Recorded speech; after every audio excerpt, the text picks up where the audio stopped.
Incoming transmission. Picture this. A recording studio somewhere far, far away.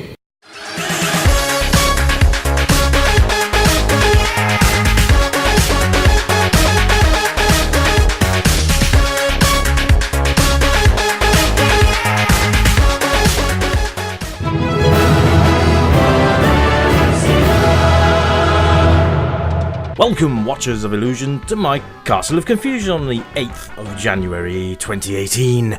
We're looking at Super WrestleMania on the Super Nintendo. Now, this was one of the first wrestling games that made it onto the 16-bit machines by LJN. And it's, well, we're going to delve into it and have a look. The roster is a bit strange, I have to say, with probably the most popular wrestlers of the era. Macho Man, Randy Savage, Undertaker, Jake the Snake Roberts, Hulk Hogan. I think Sid Justice is in there somewhere as well. Typhoon and Earthquake, the $1 Million Man, Ted DiBiase, and a bit of an odd mix, really. Now, if you do leave if you do leave the cursor over the character for a little while, you do get a really, really bad rendition of their theme music, which is a bit disappointing because the Super Nintendo was capable of so much more. Now, they did come up with a couple of sequels to this game, Royal Rumble and Raw as well, which each one got progressively better, I would say, in gameplay terms. Graphically, it pretty much stayed the same, to be fair. No finishing moves in this version of the game, unfortunately. So, I mean, if you were Hulk Hogan, you could do the, you could kind of do the leg drop, which I'll try and show you because I'm playing as the Hulkster now. And you could probably do the Macho Man flying elbow off the top rope, just because that's one of the moves that all characters can do. There's nothing that really sets them aside from each other. All the move sets are very generic, all the same. There's a grapple, and then it's button bash and hope that you win the coin toss, which isn't a great gameplay mechanic. And to be fair, they didn't alter that at all throughout the game series, which is really, really strange. The option to actually get off your opponent as well is missing, which is weird because the top two buttons don't actually do anything at all. In later games, they actually made your finishing maneuver assigned to the right shoulder button, so you just hammered away at that once your opponent was in the red and they would perform a finisher. There is no such thing in this game whatsoever, which I found a bit odd because, you know, to actually put their signature moves in here would have been a really good idea.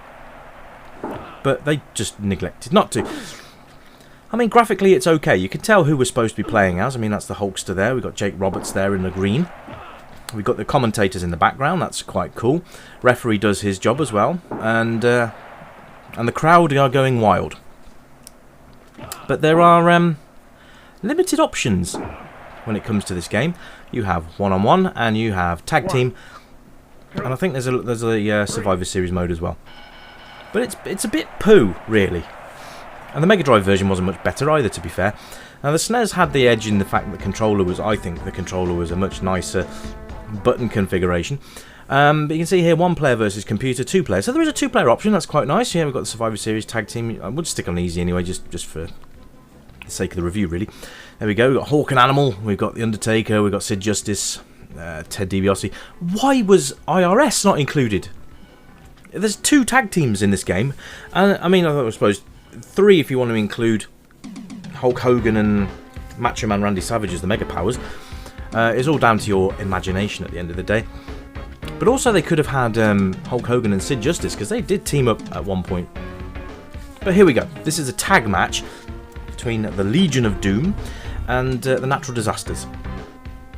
You're about to see that... Again, we can see who they're meant to be. Quite good. I mean, graphically, I don't really have much of a problem with it, apart from most of the wrestlers are the same height. You can tell Earthquake's got a bit of a tummy, but that's about it. Other than that, everybody looks kind of the same. I like the makeup on Hawk's face. I think that's quite cool. The energy bars, very bog standard. Oh, that's a good point to make, actually. When they're tagging, if their tag partner is getting pinned, you take control of the other guy when he comes into the ring and you try and fend off the other fella. Now, 9 times out of 10 with this game, even if you've got them pinned with a little bit of energy left, they'll still kick out. Now, once all their energy's gone, their partner will cease coming into the ring to break up the tag, which I think is completely pointless. It's a bit strange as well, because you think, oh well, my partner's getting pinned, I'll come into the ring and I'll break it up. No such luck with this, absolutely nothing. It's really bizarre. I'm not really sure what the thought processes were behind this. Probably just a quick cash in the fact that, well, we've got a wrestling game on the Super Nintendo finally. Because the Nintendo Entertainment System had quite a few wrestling titles over its time. And this was one of the first sort of big ones, like I say, the big transition to the 16-bit. And I actually bought this game.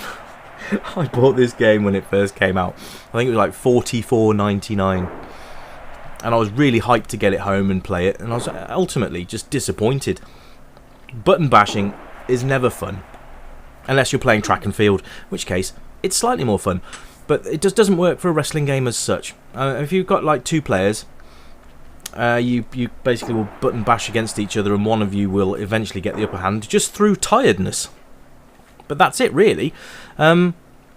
It's just a shame. It's a wasted opportunity, really. And the fact they didn't change the system throughout 3 games is peculiar. WrestleMania the arcade game was probably the exception to the rule, but that was a very different game. There we go, top rope manoeuvres and all that. There you go, there's the elbow drop. I mean, anybody can do it. It's not just assigned to the Macho Man Randy Savage, which is a shame, because he could have so easily programmed it in.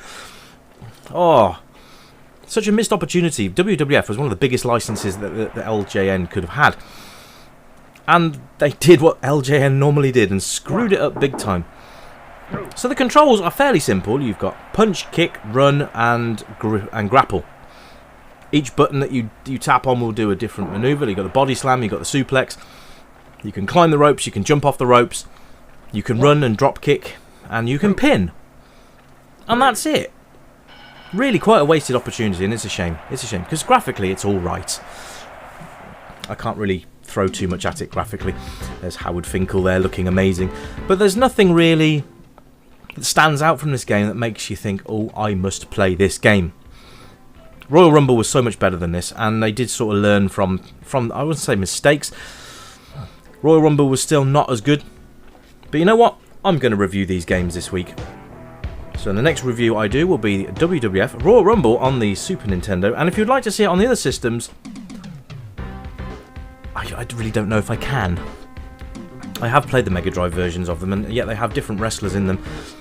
But the gameplay is absolute bobbins. So I'll just do this last match now. Sid Justice versus Jake Roberts. Easy suplex. I'm playing as Sid, by the way. He seems to be faster than the others. How weird. I don't know whether they've sort of put power in here so that like big characters can easily overcome their opponents. And I think the more difficulty you've put up as well, if you put it on hard, I think the grapple system is a lot more tricky to actually get the upper hand on. The renditions of their theme tunes are really quite bad, which is a shame. There's some collision detection issues as well. But, you know, it's the first proper big wrestling game that came out on the 16-bits, so we can't be too harsh with it, but it's harsh enough to probably say, if you haven't played this game, you're better off for not playing it than you would be for playing it, even for the die-hard WWE fans, or WWF fans as it would have been back then. But yes, you'll see when I review Royal Rumble, the differences that they made in the game were a lot nicer. They put finishing moves in, and they also put in the ability to roll off your opponent once you'd pin them. A feature that could have easily been implemented here, but it just got frustrating, because if you wanted to give your opponent a bit more punishment, and you accidentally pinned him, well, that was it. Game over. You couldn't get off. Figuratively speaking. Anyway, guys, that's enough from me, and this has been Super WrestleMania on the Super Nintendo. This has been the Retro Revival Show on the 8th of January. I'll be back real soon with the next in the series. I'll catch you then. Bye for now!